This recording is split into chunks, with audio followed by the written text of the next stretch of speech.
మన ప్రభు అయిన యేసుక్రీస్తు వారు పేరట మీ అందరికీ వందనాలండి. అందరూ బాగున్నారండి.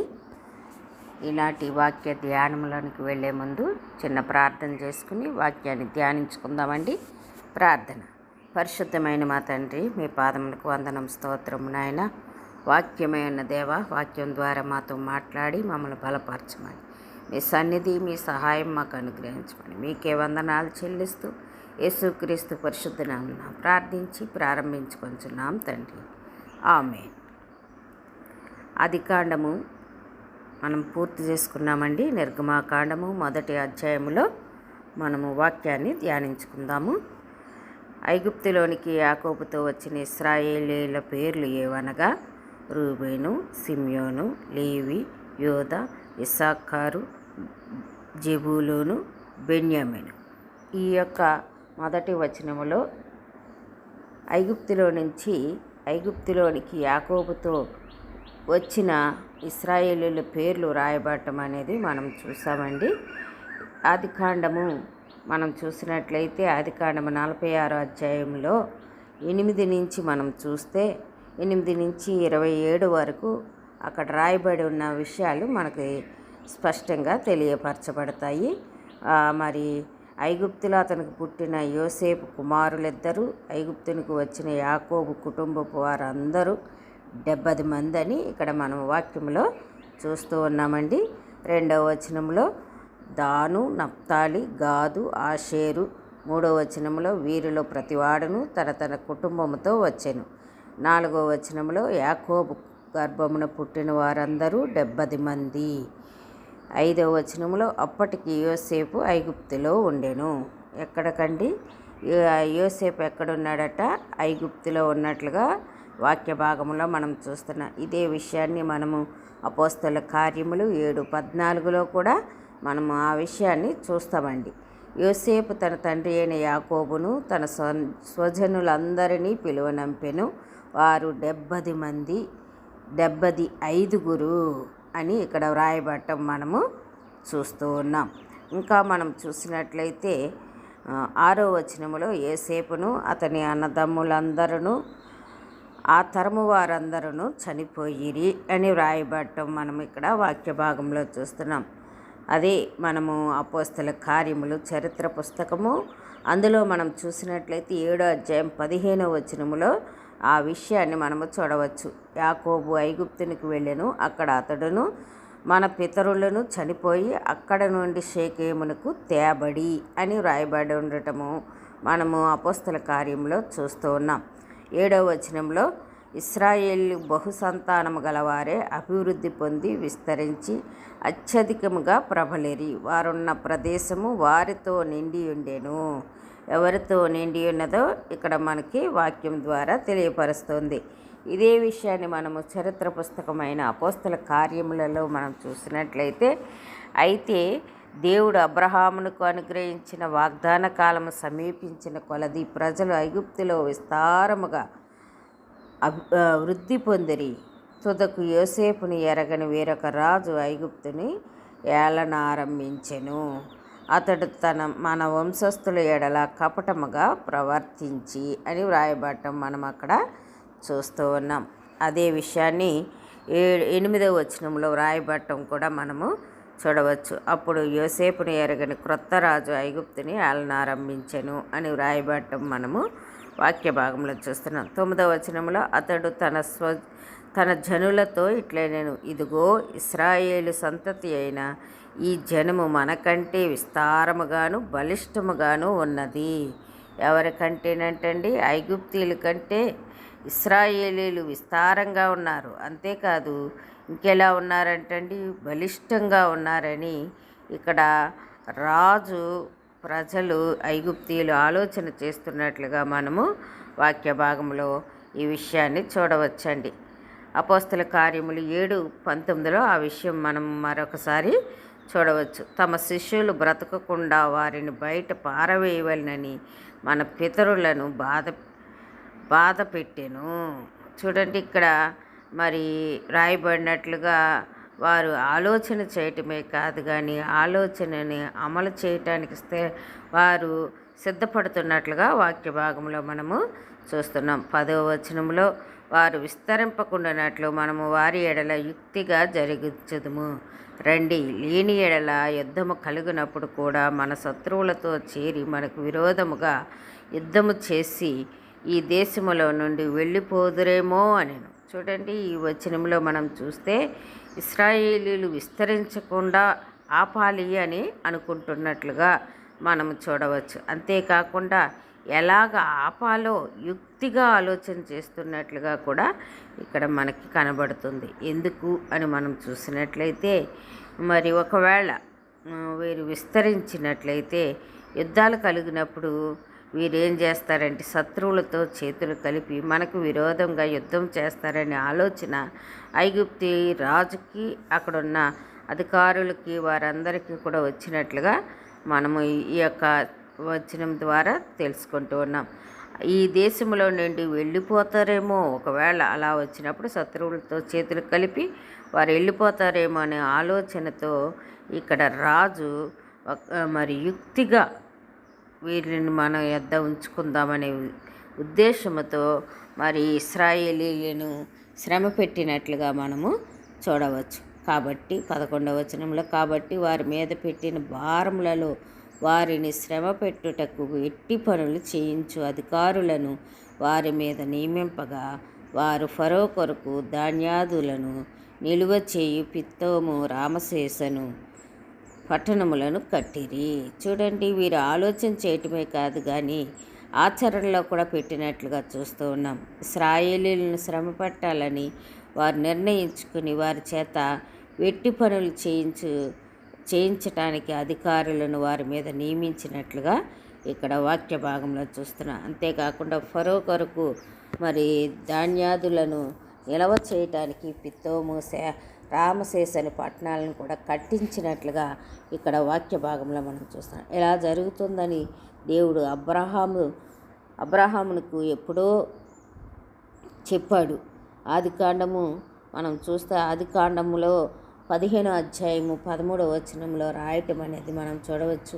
ఆయన నీ సంతతి వారు తమది కాని పరదేశమందు నివసించి ఆ దేశపు వారికి దాసులుగా నుందురు. చూడండి, అబ్రహాముకు ముందుగానే దేవుడు తెలియపరిచినట్లుగా ఇక్కడ వాక్య భాగంలో చూస్తున్నాం. ఏ విషయాన్ని కూడా అబ్రహాముకి దేవుడు దాచినట్లుగా మనము చూడం. అలాగే లోతు విషయం కూడా చెప్పినప్పుడు, నా స్నేహితుడైన అబ్రహాముకు నేను చెప్పకుండా ఉంటానా అని మాట్లాడినట్లుగా ఈ విషయాలు ముందుగానే అబ్రహాముకు తెలియపరిచినట్లు మనము వాక్య భాగంలో చూడవచ్చండి. ఈ విషయాల గురించి అనేక చోట్ల మనము క్రొత్త నిబంధనలో కూడా రాయబడటము చూడవచ్చు. ఇంకా మనం చూసినట్లయితే 12వ వచనంలో, అయినను ఐగుప్తీయులు వారిని శ్రమ పెట్టిన కొలది వారు విస్తరించి ప్రబలిరి గనుక వారు ఇశ్రాయేలీల ఎడల అసహ్యపడిరి. చూడండి, అసలు ఇశ్రాయేలీల ఎడల ఐగుప్తీయులు అసహ్యపడటానికి ఏంటి కారణం అని చూస్తే, వారు ఎప్పుడు కూడా ఇశ్రాయేలీలను ఎందుకు అసహ్యపడేవారంటే వారు గొర్రెల కాపరులని అసహ్యపడేవారు. కానీ ఇక్కడ మనం చూసినట్లయితే వారు విస్తరించి ప్రబలిరి గనుక వారు ఏమవుతున్నారంటే అండి, ఇశ్రాయేలీల ఎడల అసహ్యపడుతున్నట్లుగా ఇక్కడ వాక్య భాగం మనకి తెలియపరుస్తుంది. ఇంకా 13వ వచనంలో, ఇశ్రాయేలీల చేత ఐగుప్తీయులు కఠినముగా సేవ చేయించుకొనిరి. చూడండి, ఇశ్రాయేలీలు చేత ఇంతకు ముందు చేసిన పనుల కంటే ఇంకా కఠినంగా కూడా ఐగుప్తీయులు పనులు చేయించుకున్నట్లుగా, సేవ చేయించుకున్నట్లుగా ఇక్కడ వ్రాయబడుతూ ఉంది. వారు ఇశ్రాయేలీల చేత చేయించుకున్న ప్రతి పనియు కఠినముగా ఉండెను. వారు జిగట మట్టి పనిలోను, ఇటుకల పనిలోను, పొలములో చేయు ప్రతి పనిలోను కఠిన సేవ చేయించి వారి ప్రాణములను విసిగించిరి. ఇక్కడ మనం చూసినప్పుడు ఇశ్రాయేలీల చేత వారు చేయిస్తున్న పనులు ఏమిటి అని మనం చూస్తే, జిగట మట్టి పని, ఇటుకలు తయారు చేసే పని, ఇంకా అంతేకాకుండా పొలంలో ప్రతి పని కూడా, కఠినమైన ప్రతి పని కూడా ఇశ్రాయేలీల చేత చేయించటం అనేది ఈ యొక్క ఐగుప్తీయుల అధికారులకు అలవాటైపోయినట్లుగా మనము వాక్య భాగంలో చూస్తున్నాం. అందుని బట్టి ఇశ్రాయేలీలు ప్రాణం ఏమైందంటే అండి, విసిగిపోయినట్లుగా ఇక్కడ మనకి వ్రాయబడటం మనం చూస్తున్నాం. అసలు ఈ ఇటుకలు తయారు చేయటం అనేది ఎక్కడ ప్రారంభించబడింది అని మనం చూస్తే, మనము నిమ్రోదు బాబేలు గోపురాన్ని కట్టేటప్పుడు ఇటుకలు తయారు చేసినట్లుగా అక్కడ మనము చూస్తూ ఉంటాం. 15వ వచనంలో చూస్తే, మరియు ఐగుప్తు రాజు సిఫ్రా మాయా అను సిప్రా పుయ అను ఎబ్రీల మంత్రసానులతో మాట్లాడి, మరి వారి మాటలు మాట్లాడుతూ ఇశ్రాయేలీలు ప్రబలకుండా ఉండాలనే ఉద్దేశంతో వారు మాట్లాడుతున్నట్లుగా ఇక్కడ మనము చూడవచ్చు. ఇబ్రూ వారు మరి ఆదికాండము మనం చూస్తే, ఆదికాండము 14:13లో మనం చూసినట్లయితే, తప్పించుకొని ఒకడు వచ్చి ఎబ్రీయుడైన అబ్రాహామునకు ఆ సంగతి తెలిపెను. అప్పుడు అతడు ఎస్కోలు సహోదరుడును ఆనేరు సహోదరుడునైన మమ్రే అను అమ్మోనీయుని ఏలోను వనములో కాపురముండెను. వీరు అబ్రహాముతో నిబంధన చేసుకొనిన వారు అని అక్కడ మనం చూస్తున్నాం. అయితే ఇక్కడ ఇది ఇశ్రాయేలీల ప్రజలకు మరొక పేరుగా, హీబ్రూ భాష మాట్లాడేవారుగా హెబ్రీలుగా మనము చూడవచ్చు. అందుకనే ఇక్కడ ఏమని రాయబడిందంటే, మరి సిఫ్రా పూయ అను ఇబ్రీల మంత్రసానులతో మాట్లాడి అని ఉంది.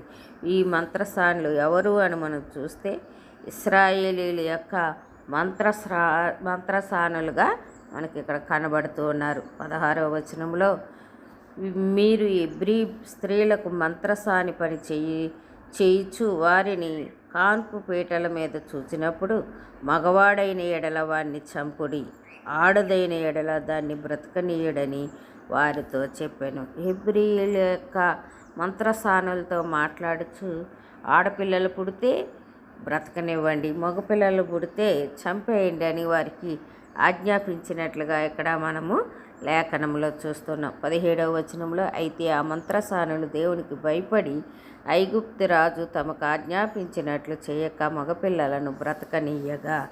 చూడండి, ఈ యొక్క ఎబ్రీ మంత్రసానులు ఎవరికి భయపడ్డారండి? మరి దేవునికి భయపడ్డారు. కానీ ఐగుప్తు రాజు ఆజ్ఞాపించినప్పటికీ కూడా ఐగుప్తు రాజుకు భయపడలేదు అని ఇక్కడ రాయబడటం మనం చూస్తున్నాం. కాబట్టి ఈ యొక్క మంత్రసానులు ఏం చేశారంటే, మగపిల్లల్ని బ్రతకనిచ్చినట్లుగా ఇక్కడ లేఖనంలో మనం చూస్తున్నాం. అంటే మానవులుగా మనం ఎవరి మీద భయభక్తులు కలిగి ఉండాలో ఇక్కడ స్పష్టంగా మంత్రసానులు చేస్తూ ఉన్నారు. మనము కూడా మన జీవితంలో దేవుని యందు భయభక్తులు కలిగి జీవించాలని ఈ యొక్క మరి స్త్రీల ద్వారా, ఈ యొక్క మంత్రసానుల ద్వారా మనము నేర్చుకోవలసిన వారంగా ఉన్నాము. కానీ ఐగుప్తు రాజు అధికారి, రాజ్యాన్ని అంతటికీ రాజే కానీ, ఐగుప్తుకి అంతటికీ రాజే కానీ, రాజును ఆ యొక్క ఐగుప్తు దేశం మీద రాజుగా నియమించిన దేవునికి భయపడటము ఎంతో శ్రేష్టమని ఇక్కడ మరి ఎబ్రీ మంత్రసానులు మనకు నేర్పిస్తున్నారు. 18వ వచనంలో, ఐగుప్తు రాజు ఆ మంత్రసానులను పిలిపించి, మీరెందుకు మగపిల్లలను బ్రతకనిచ్చితిరి, ఈ పని ఎలా చేసితిరి అని అడిగెను. చూడండి, ఇక్కడ మనం చూసినట్లయితే మంత్రసానులు మగపిల్లలను బ్రతకనిచ్చిన విషయాన్ని గురించి వారు మరి మంత్రసానులను ఫరో అడిగినప్పుడు యొక్క స్త్రీలు మంత్రసానులు మరి రాజుతో మాట్లాడుతున్న మాటలు ఇక్కడ మనకి కనబడతాయి. అపోస్తల కార్యములు 7:19లో, తమ శిశువులు బ్రతకకుండా వారిని బయట పారవేయవలనని మన పితరులను బాధ పెట్టెను అని రాయబడింది. అయితే ఇక్కడ మంత్రసానులు బ్రతకనిచ్చారు. అయినప్పటికీ కూడా రాజు ఏం చేస్తున్నాడండి, మంత్రసానులను పిలిపించి ఎబ్రీ స్త్రీలు మరి ఐగుప్తి స్త్రీల వంటి వారు కాదని, ఎప్పుడైతే ఈ యొక్క మంత్రసానులను ఎందుకు బ్రతకనిచ్చారని అడిగినప్పుడు ఆ యొక్క మంత్రసానులు రాజుతో మాట్లాడుతున్న మాటలు ఇక్కడ వ్రాయబడి ఉండటం మనం చూస్తున్నాం. ఎందుకంటే అందుకు ఆ మంత్రసానులు ఎబ్రీ స్త్రీలు మరి ఐగుప్తి స్త్రీల వంటి వారు కారు. ఎబ్రీ స్త్రీలు ఎలాంటి వారు కారు, ఐగుప్తి స్త్రీల వంటి వారు కారు అని చెప్తున్నారు. ఎందుకనంటే వారు ఎబ్రీ స్త్రీలు ఎలాంటి వారు అంటండి, చురుకైన వారు. మంత్రసాని వారి వద్దకు వెళ్ళక మునిపే వారు ప్రసవించి ఇందురని ఫరోతో చెప్పారు. ఎందుకు మనం ఈ విషయాన్ని ఇంత చక్కగా మంత్రసానులు చెబుతూ ఉన్నారంటే, ఎబ్రీ స్త్రీలు కానివ్వండి, పురుషులు కానివ్వండి, వారందరినీ కూడా ఐగుప్తీయులు శ్రమ పెట్టేవారు. కష్టాన్ని వాళ్ళు ఏం చేసేవారంటే ఓర్చుకునేవారు, సహించేవారు. అలాగూ వారు కష్టపడి పనిచేసేవారని ఇక్కడ మనము తెలుసుకున్నాం. కానీ ఐగుప్తి స్త్రీలు అలా లేరు.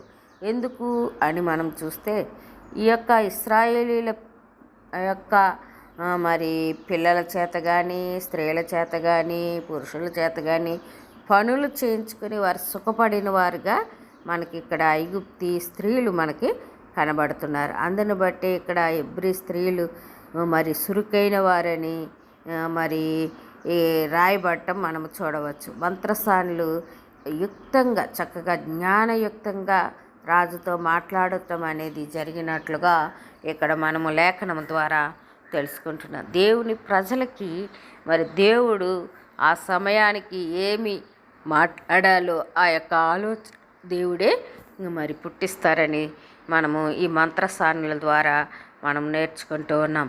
20వ వచనములో, దేవుడు ఆ మంత్రసానులకు మేలు చేసెను, ఆ జనము విస్తరించి మిక్కిలి ప్రబలిరి. ఎవరికి దేవుడు మేలు చేశాడంటే, దేవుని ప్రజలకు మేలు చేసిన వారిని దేవుడికి వారికి మేలు చేసినట్లుగా చూస్తున్నా. అంతేకాదు ఆ జనాంగము విస్తరించి మిక్కిలి ప్రబలిరి అని. ఇశ్రాయేలీలు వలె ఈ యొక్క ఎబ్రీ మంత్రసానులు కూడా విస్తరించినట్లుగా ఇక్కడ మనము లేఖనంలో చూస్తున్నాం. అదేవిధంగా మనం సామెతలు 11:18 చూస్తే, భక్తిహీనుని సంపాదన వానిని మోసం చేయను, నీతిని విత్తువాడు శాశ్వతమైన బహుమానమునందును. ఇక్కడ సామెతల గ్రంథంలో రాయబడినట్లుగా నీతిని విత్తారు మంత్రసానులు. కాబట్టి వారు ఏమయ్యారంటే అండి, మిక్కిలి ప్రబలినట్లుగా, విస్తరించి ప్రబలినట్లుగా ఇక్కడ లేఖనం మనకి తెలియపరుస్తుంది. ఇంకా మనం చూసినట్లయితే ప్రసంగి 8:12 పాపాత్ములు 100 మారులు దుష్కార్యము చేసి దీర్ఘాయుష్మంతులైనను దేవుని యందు భయభక్తులు కలిగి ఆయన సన్నిధికి భయపడువారు క్షేమంగా నుందురనియు ఇక్కడ వ్రాయబడటం మనం చూస్తూ ఉన్నాం. మంత్రసానులు దేవుని యందు భయభక్తులు కలిగి ఉన్నారు కనుక వారు క్షేమంగా ఉన్నారని ఈ యొక్క లేఖనం ద్వారా మనము నేర్చుకుంటున్నాం. 21వ వచనములో, ఆ మంత్రసానులు దేవునికి భయపడినందున ఆయన వారికి వంశాభివృద్ధి కలుగజేసెను. చూడండి, మంత్రసానులు దేవునికి భయపడి ఇశ్రాయేలీలకు మేలు చేశారు కనుక వీరు ఏమయ్యారంటే, వారు సంతానము అభివృద్ధి, వంశాభివృద్ధి దేవుడు వారికి కలుగజేసినట్లుగా ఇక్కడ వాక్య భాగంలో మనము చూస్తున్నాం. 22వ వచనంలో, అయితే ఫరో ఎబ్రీలలో పుట్టిన ప్రతి కుమారుని నదిలో పారవేయుడి, ప్రతి కుమార్తెను బ్రతకనీయుడి అని తన జనులందరికీ ఆజ్ఞాపించెను. దేవుడు ప్రత్యేకంగా మరి ఈ మంత్రసానులకు మేలు చేసి వారు వంశాభివృద్ధి కలుగజేయటం అనేది జరిగింది. అయితే ఫరో మాత్రం ఏం చేస్తున్నాడండి, ఎబ్రీలలో పుట్టిన ప్రతి మగపిల్లవాడిని నదిలో పారవేయండి అని ఆజ్ఞాపించినట్లుగా చూస్తున్నాం. ప్రతి కుమార్తెను బ్రతకనివ్వండి, అదే మగపిల్లవాడైతే నదిలో పారేయండి అని జనులందరికీ ఆజ్ఞాపించినట్లుగా ఇక్కడ మనము వాక్య భాగంలో చూస్తున్నాం. అపోస్తల కార్యములు 7:19 చూస్తే, తమ శిశువులు బ్రతకకుండా వారిని బయట పారవేయవలనని మన పితరులను బాధ పెట్టాను. చూడండి, ఎవరు మరి తన బిడ్డలను నదిలో పారవేస్తే ఏ తల్లిదండ్రులు ఇష్టపడతారండి? అలాగే ఇశ్రాయేలీయులకి ఎంతో బాధను కలిగించిన వారిగా మరి ఈ యొక్క లేఖనంలో మనం చూస్తూ ఉన్నాం. ఫరో యొక్క అధికారులు కానివ్వండి, ప్రజలు కానివ్వండి, ఐగుప్తీయులు ఇశ్రాయేలీయులను శ్రమ పెట్టినట్లుగా మనము వాక్య భాగంలో చూస్తున్నాం. హెబ్రీయులకు రాసిన పత్రిక 11:23 మనం చూసినట్లయితే, మోసే పుట్టినప్పుడు అతని తల్లిదండ్రులు ఆ శిశువు సుందరుడై ఉండుట చూచి విశ్వాసమును బట్టి రాజాజ్ఞకు భయపడక 3 మాసములు అతన్ని దాచిపెట్టిరి. ఇక్కడ యోసేపు కూడా ఆ యొక్క పరిస్థితిలో పుట్టినట్లుగా ఇక్కడ లేఖనం ద్వారా మనము తెలుసుకుంటూ ఉండవచ్చునండి. మనం చూసినట్లయితే ఈ యొక్క మరి యోసేపు మరణానంతరము ఈజిప్టులో అనగా ఐగుప్తులో ఇశ్రాయేలీలు సంఖ్య పెరిగినట్లుగా మనము వాక్య భాగంలో చూస్తున్నాం. 8-14 వచనాలు చూస్తే చాలా కాలం క్రితం హెబ్రీలు అని పిలువబడే ఒక చిన్న సమూహము స్వేచ్ఛగా జీవించింది ఎక్కడ అని మనం చూస్తే ఐగుప్తులో. మరి వీరు కేవలం 70 మందిగా మాత్రమే ఐగుప్తుకు వచ్చారు. కానీ వారు ఐగుప్తుకి నివసించినప్పుడు ఏమైందంటే వారు చెడుగా ప్రవర్తించబడ్డారు. ఐగుప్తీయుల దృష్టికి హెబ్రీయులు చెడుగా కనబడటం బట్టి వారు ఏం చేశారంటే వారిని ఎదగనివ్వకుండా చూడాలి అనుకుంటూ ఉన్నారు. అంతేకాదు వారి మీద వెట్టి పనులు మోపినట్లుగా చూస్తున్నాం. ఇది చాలా కాలం క్రితం చేసిన వాగ్దానానికి కారణంగా మనము చూడవచ్చు. కొన్నిసార్లు కొంత సమయం తీసుకున్నప్పటికీ దేవుడు తన వాగ్దానాలని ఎల్లప్పుడూ నిలబెట్టుకుంటాడని దీని ద్వారా మనం చూడవచ్చు. ఎందుకు అని మనం చూస్తే అబ్రహాముతో దేవుడు మరి నీ యొక్క 4వ తరము వారు బానిసలుగా ఐగుప్తులో బానిసలుగా అమోరీయులకు బానిసలుగా ఉంటారని అక్కడ రాయబడిన అబ్రహాముతో దేవుడు సెలవిచ్చినట్లుగా ఈ యొక్క ఇశ్రాయేలీలు మరి బానిసలుగా ఐగుప్తులో ఉన్నట్లు మనము వాక్య భాగంలో చూస్తున్నాం. వారు అణిచివేయబడ్డారు, కానీ విపరీతముగా గుర్తించబడ్డారని కూడా మనము చూడవచ్చు. అది 1-7 వచనాల్లో రాయబడటం మనం చూడవచ్చండి. చాలా కాలం క్రితం ఇశ్రాయేలీలు ఐగుప్తులో నివసిస్తున్నారు, కానీ వారికి స్వేచ్ఛ లేదు మరియు కష్టపడి పని చేయవలసి వచ్చింది. వారు అక్కడ సంతోషంగా ఉన్నప్పటికీ పరిస్థితులు మారవచ్చు అని మనము చూస్తూ ఉన్నాం. మరియు వారు చాలా సంతోషంగా ఉండవచ్చు. మన సంతోషం కోసం మనము ఏ ప్రదేశం లేదా వ్యక్తిపై ఆధారపడకూడదని దేవునిపై మాత్రమే యోసేపు చాలామంది ప్రజలచే ప్రేమించబడి ఇశ్రాయేలీయుల కుటుంబానికి సహాయం చేసినప్పటికీ అతడు చనిపోయిన తర్వాత ప్రజలు అతను గుర్తించి మర్చిపోవచ్చు అని మనం చూస్తూ ఉన్నాం. ఇతరులు మెచ్చుకోకపోయినా మనం దేవుని సేవించటం సరైనదిగా మనం దృష్టి పెట్టాలి.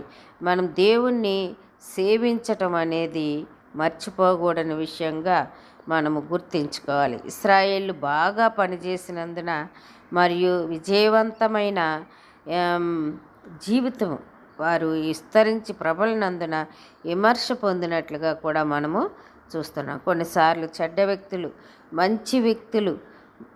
మంచి చేసినప్పుడు వారి పట్ల అసూయపడేవారిగా ఉంటారని మనము చూడవచ్చు. ఇశ్రాయేలీలు చాలా బలవంతులు అవుతారని మరియు తమ దేశాన్ని విడిచిపెడతారని మరి ఐగుప్తీయులకి ఎలా భయం కలిగిందో అదే భయం వలన వారు చెడ్డ వ్యక్తులుగా తరచుగా భయపడుతూ ఉన్నారు అని మనం చూడవచ్చు. అన్యాయంగా ఉంటారని కూడా ఈ చెడ్డ వ్యక్తులను గురించి మనము తెలుసుకొనవచ్చును. వారు కొన్నిసార్లు మూర్ఖంగా మరియు పాపం చేసేవారిగా ప్రవర్తిస్తారని కూడా మనం చూడవచ్చు. ఇశ్రాయేలీలు వారి యజమానుల చేత చాలా హీనంగా మరి ఇశ్రాయేలీలు ఎడల ప్రవర్తించిన వారిగా కనబడుతూ ఉన్నారు. కష్టపడతారు, వారి పట్ల అనుచితంగా ప్రవర్తిస్తారని, వారి సంఖ్య ఇంకా పెరుగుతుందని, ప్రజలు దానిని ఆపడానికి ప్రయత్నిస్తారని ఈ యొక్క లేఖనం ద్వారా మనం చూస్తున్నాం. నిజంగా నేటి దినాల్లో కూడా క్రైస్తవులు విస్తరించటము పెరిగిపోవటం చూసి చాలామంది ఏమవుతున్నారంటే అది ఇష్టపడలేని వారిగా దేవునికి ప్రజలకు వ్యతిరేకంగా వారు ప్రయత్నిస్తున్నట్లుగా కూడా మనం చూడవచ్చు. ఇంకా మనం చూస్తే 15-22 వరకు చూస్తే పురుషులు స్త్రీలు మరి పిల్లల్ని నాశనం చేసినట్లుగా చూస్తున్నాం. మగపిల్లల్ని నాశనం చేసిన వారిగా ఐగుప్తీయులు కనబడుతూ ఉన్నారు. చాలా కాలం క్రితం మరి ఐగుప్తీయులు ఇశ్రాయేలీలతో చాలా నీచంగా ప్రవర్తించినట్లు కనబడుతోంది. తమ పిల్లలను బాధ పెట్టడం ద్వారా మరి ఇశ్రాయేలీలని బాధించాలనుకున్నారు. అంతేకాదు, ఎందుకంటే కొంతమంది ఇతరులను ఇష్టపడరు మరియు దయను మర్చిపోతారు. కానీ ఇశ్రాయేలీలు చాలా అదృష్టవంతులుగా కనబడుతున్నారు. ఎందుకంటే దేవుడు వారి కోసం ఎదురు చూస్తున్నవాడుగా దేవుడు ఉన్నాడు మరియు వారికి సహాయము చేస్తున్నాడు. మనము ఇతరులకు మంచి పనులు చేసినప్పుడు అది తరచుగా మనకు కూడా మంచి మార్గంలో తిరిగి వస్తుందని మనం గమనించాలి. ఐగుప్తు పాలకుడు ఫరో ఇశ్రాయేలీల నుండి వచ్చిన మగ పిల్లలందరినీ నీటిలో పడవేయమని ఆజ్ఞాపించడానికి నిజంగా చెడ్డ నిర్ణయాన్ని తీసుకున్నట్లుగా ఫరో కనబడుతూ ఉన్నాడు. ఇశ్రాయేలీలకి ఇది చాలా భయంకరమైన సమయముగా ఇక్కడ మనము చూడవచ్చు. వారిని బాధ పెట్టాలనుకునే చెడ్డవారు ప్రజలు దేవుని గురించి ఆలోచించకుండా మరియు మంచిగా ఉండకుండా ఆపడానికి ప్రయత్నిస్తున్నారని ఈ యొక్క అధ్యాయం ద్వారా మనం చూడవచ్చు. మనమందరము చెడు పనులు చేయకుండా జాగ్రత్త వహించాలని ఈ లేఖనం ద్వారా మనకు హెచ్చరిక చేయబడుతుంది. మనకు అవసరమైనప్పుడు దేవుని సహాయం కోసం అడగాలి, కానీ ఎవరిని కూడా మనము కష్టపెట్టేవారుగా ఉండకూడదని ఈ లేఖనం ద్వారా మనం నేర్చుకుంటూ ఉన్నాం. ఇశ్రాయేలీలకి ఐగుప్తీయులు చేసిన ఆ యొక్క మరి చెడు కార్యాలన్నీ కూడా దేవుడు చూసినట్లుగా మనం చూస్తూ ఉన్నాం. లేఖనం ద్వారా మనం తెలుసుకుంటున్నాం.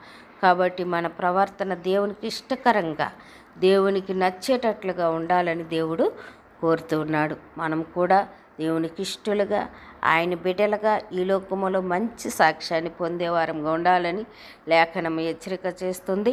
అటువంటి కృప దేవుడు మనకి అనుగ్రహించునుగాక. ఆమేన్. ప్రార్థన చేసుకుందామండి.